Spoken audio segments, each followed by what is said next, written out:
અમરેલીમાં 5 વર્ષના બાળકને સિંહણે શિકાર બનાવ્યો।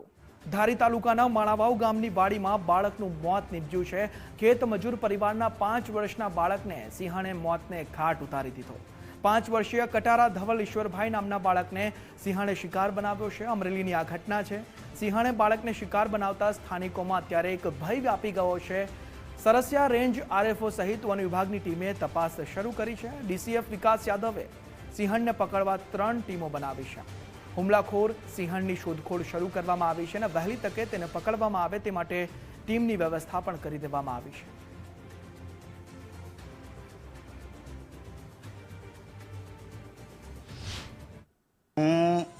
હું રહેતો ગામ પાસે બરાબર। આમાં પછી એ રહેતા હતા ઓલીવાડીએ। એ મારો ભાઈ ઈશ્વર મોટો એ ઓલીવાડી રહેતા ને હું ગામમાં રહેતો હતો। ઈશ્વર આવ્યો હાજે ગામમાં ને એના મમ્મી ને એ છોકરો રહેતા હતા ઓલીવાડીએ બરાબર। હાજે સણ્યાનો ઓળો હીકે ને ખાતા હતા। સિંહણ આવી એટલે છોકરાને ઝડપાટે ઉઠાવી લીધી બરાબર। પછી એના મમ્મી પાછળ પડ્યા એમાં, પણ એ હાથમાં ના આવી। એના મમ્મી એકલા શું કરે એમાં, એટલે પછી એ પાછળ પડ્યા। પછી કોકને વાડી જઈને ફોન કર્યો, ઈશ્વર પાસે ફોન, એટલે એ પહોંચ્યો વાડીએ બરાબર। એમાં વાડીએ પહોંચ્યો, પછી અહીંયા પહોંચ્યો એટલે ઈશ્વરનો મારા જોડે ફોન આવ્યો એમાં। એટલે પછી હું ગયો વાડીએ।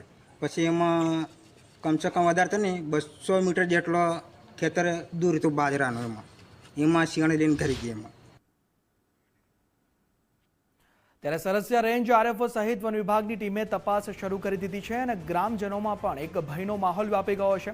અમરેલીની ધારીની આ ઘટના છે કે સિંહણે 5 વર્ષના બાળકને ફાળી ખાધું છે અને સ્વાભાવિક વસ્તુ છે, ગ્રામજનોમાં ભય ફેલાય તે સ્વાભાવિક વાત છે, પરંતુ વન વિભાગ દ્વારા સિંહણને પકડી લેવા ચક્રો ગતિમાન કરવામાં આવ્યા છે। માણાવો રામકુભાઈ વલ્લભભાઈ વાળા એમની વાડી ઉપર પરપ્રાંતીય મજૂર ધવલભાઈ ઈશ્વરભાઈ કટારા, જે બાળક 5 વર્ષ હોય, સાંજના સમયે વાડીએ વાગ્યું રાખીને લોકો રહેતા હોય તો વન્ય પ્રાણીએ હિંસક હુમલો કરતા 5 વર્ષના બાળકનું દુઃખદ અવસાન થયું છે।